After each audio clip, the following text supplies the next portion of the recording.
Welcome into another episode of the Chuckin Buckets, part of the Fanatic Sports Network.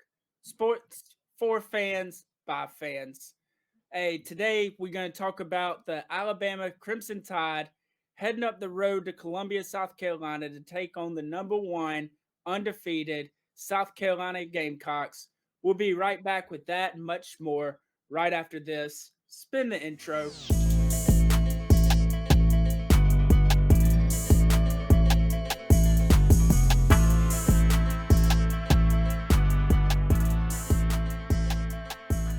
Boy, Coach Chuckin Buckets. You know how we get down, man. Just to let you know, today's episode brought to you by Swipe Fast. That's swipe with a Y. Swipe Fast. If you're looking for a way to keep majority of that hard-earned profit, you know what I'm saying, and still continue to grow your business, check out Swipe Fast. It's a merchant services company that's got over 26 years of combined experience helping businesses of all sizes, man, with debit card, credit card processing, things of that ways, you know, in the most efficient and cost-saving ways, man. So whether you're a restaurant, retail store, e-commerce, or you process business-to-business payments, Swipe Fast has a solution to fit all the needs, man. You can visit them at swipefast.com. That's swipe with a Y, fast.com. Or you can just call them at 1-800-597-0713. No strings attached, and get you a cost analysis. Don't forget about ask about that revolutionary pricing cash discount too, man. It's saved business owners up to 99% of the current processing fees. Let them know Chuckin Buckets sent you, man. Now back to the regular scheduled program. I already know I'm the stat guy. I got my boy KB with me. KB, what's going on this fine Monday? Man, good, man. Ready to see some more college basketball, man, on the women's side this week, man. Got a lot of great matchups going on this week. Yeah, for sure. Did you catch any game, men or women's, this weekend? What was probably the best basketball you saw this weekend? Man, probably say looking at both men's Gamecocks and women's Gamecocks, man. We won't touch too much on the men's side, just yet, but it was kind of heartbreaking to kind of see them, have a lead and kind of give that lead up coming off a tough kind of loss over the weekend as well, that past week, last week, and going into that game. But transitioning to the women's side, another great game on the women's side. I mean, even seeing Georgia kind of exposed, maybe a couple of things here and there. Maybe there's some things that might have seen in the Vols game or a previous game, but good game going into at least the third quarter, man. And then obviously we know what the Gamecocks give us going into the fourth quarter, though. Yeah, for sure. I mean, some things to touch on about that game against Georgia. South Carolina continued their streak of double-digit wins at home at the CLA to 27 straight. They also won their 43rd straight SEC game, breaking the previous record of 42 that was held by, of course, those Lady Vols. So definitely some cool things happened this weekend. Look, I know I say it all the time. You want to beat South Carolina, you got to find a way to take the gas out the car. And in that first half and the first couple minutes of the third quarter, Georgia controlled the pace. What did you think about their ability to do that? I mean, that was huge. That was huge to be able to keep them in the game for at least, maybe three quarters going into the fourth quarter, man. And that showed me something, man. Like if they can, with obviously that matchup zone caused some problems, which they've been running that all year. The coach is known for that matchup zone as well, so that caused some issues to be able to clutter things up down low. And Gamecocks had to kind of rely on those outside shots, which they were falling. We seen Pow get hot. Bree hit a couple in the first half as well. But definitely a shout out to the Georgia Bulldogs for at least kind of keeping it close, going into three quarters and having some hope going into the fourth quarter. But we know that depth kind of outspeaks everything when it comes down to it, man. And Cardoso is just too much Cardoso in the fourth quarter, which that's just how it's got to be for them to constantly win. You already know it. So let's jump in. So Thursday night, you got Alabama coming to town. Give me something that you're looking forward to out of this game. Man, another tough SEC game, man. Obviously, at the end, I do think Gamecocks pull it out, but I mean, we got an Alabama team that's going to be coming in, and they're more of a rebound by committee biddy type team. You know what I'm saying? We got, 4 or 5, personnel that can get you 45 boards a game. No one is getting, 10 to 12 boards. But obviously, we talk about Lady Gamecocks. You got to control the boards. You got to control the turnovers. I think that also helped in the Georgia game where they looked at 18 turnovers apiece for both teams. If Alabama can keep that differential, 1 to 2 on the turnover margin, keep it around 5 on the rebounding games, I think it's a game in the fourth quarter if those things can fall into place. For sure. And so something else to touch on, you talk about an Alabama team that's 20-7 on the year. They see themselves right there. They're right on the cusp, right? I mean, we've seen them last 4 out. We've seen them the first 4 out, the last 4 in, the next 4 in. They've been all over this bubble the last couple weeks. This is the marquee game. You go get the win at the CLA. There's no more bubble talk. You just in the tournament. Yeah, that's no doubt. And think about it, probably anybody beat South Carolina right now, they might jump into the tournament, no matter who it is. But definitely for Alabama, still being in the the middle of the SEC. But if they can, I think if they can even keep this thing close on in Columbia, like it still helps them. You know what I'm saying? It still helps them maybe get out of the bubble talk and be like, okay, maybe we can slide them in. Another thing, South Carolina or Alabama is still firmly fighting for a top 4 seed in the SEC tournament to get the double round bye. Obviously that could be big. You stay fresh. You automatically you're in the quarterfinals.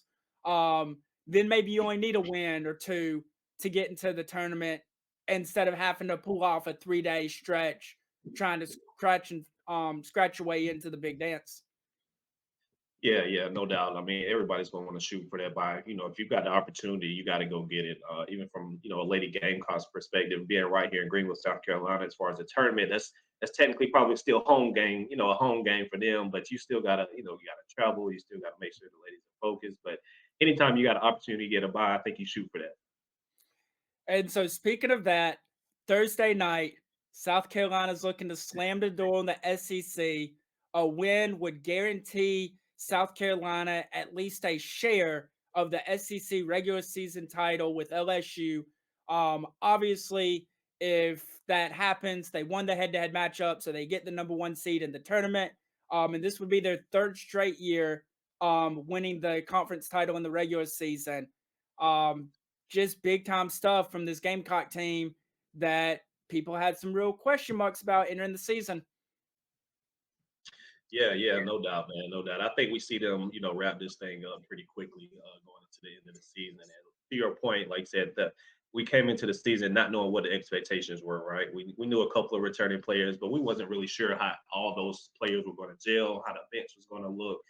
Obviously Watkins and her upsize, full Wiley coming off the bench as well. And those things are just kind of gel for the team and just kind of gave a lot of people, confidence going into this thing. Like Staley, she still got it. She's still here.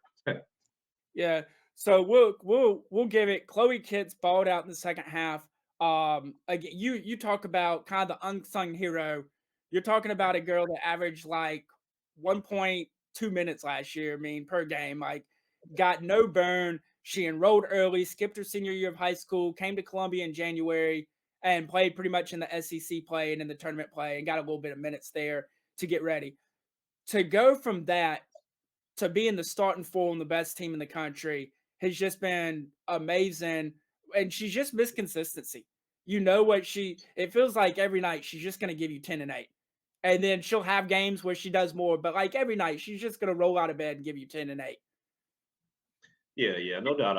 I definitely like her. We've had our conversations about her as well. But I think the thing I like for her is that she's got some consistency for it. But if she do have those games where she bounces back, right? If we go back to like the Balls game, obviously she didn't get maybe the minutes.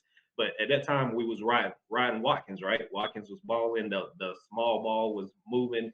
But even after a game like that, to come back and have this type of performance, here recently, like that just kind of speaks to where she's at, maturity wise, and no doubt she deserves to be kind of where she's at. She's earned that spot, and just keep on grinding it out.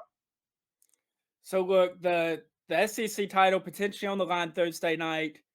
Somebody that could potentially have something to say about the SEC Player of the Year and Defensive Player of the Year, Carmilla Cardoso What are you expecting out of her Thursday night? You would have to think she's finally got her sea legs back after the couple flights within a week and going from Right. different countries and all that. We got to think she's probably back to her old self. What are your expectations for Carmella coming up on Thursday?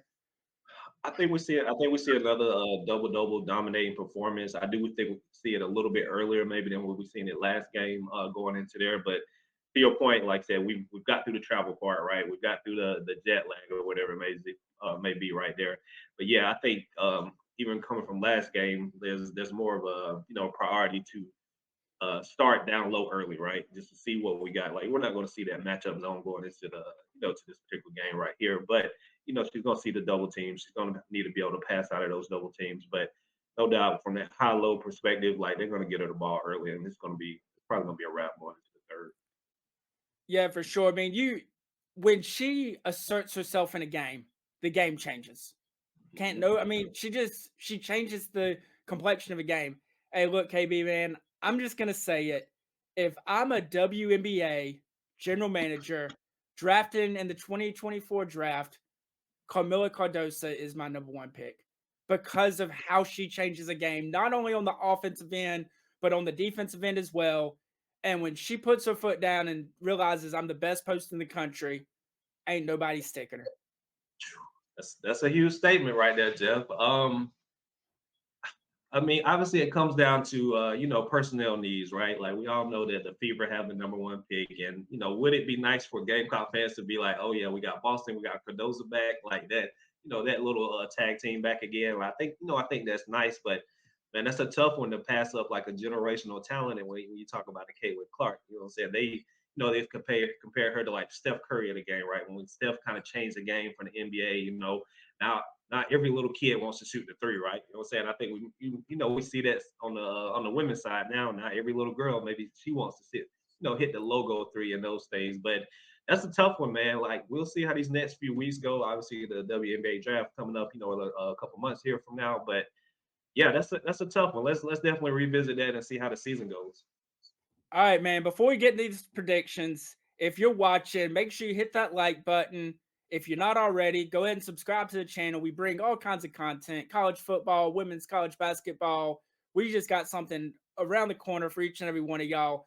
And also, man, jump in these comments. Give us your score predictions. Give us your keys to the game, or let us know teams you want us to talk about. Me and KB just love college basketball. We'll talk about any team, men or women. We don't care. KB, kick it off, man. Give me your score prediction or kind of give me the point spread. What you think this game's going down like? I think we see a blowout in the end, man. Like I said, I was hoping, if the team can, win the rebounding or keep it close or even a turnover margin. But we know the depth of the Carolina Gamecocks is going to be too much. I think we see the Gamecocks hit the 80 mark. But I think we see like a 15-point game or 15-point win by the Gamecocks with hitting 80 points this week.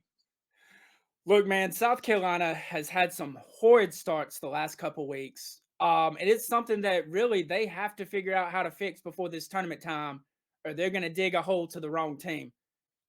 I think we see that start to change Thursday night. I think South Carolina comes out and jumps them early, and they just punch them in the mouth, and it's over by the end of the first quarter. I think South Carolina is going to dog walk them to a 30-point win, and it's never going to really be close. I can definitely see it, though. I can see it. Hey, man, again, look, that's my guy, KB. I'm the stat guy. You already know this is Chuckin Buckets. Hey, man, keep shooting your shots. And until next time, peace.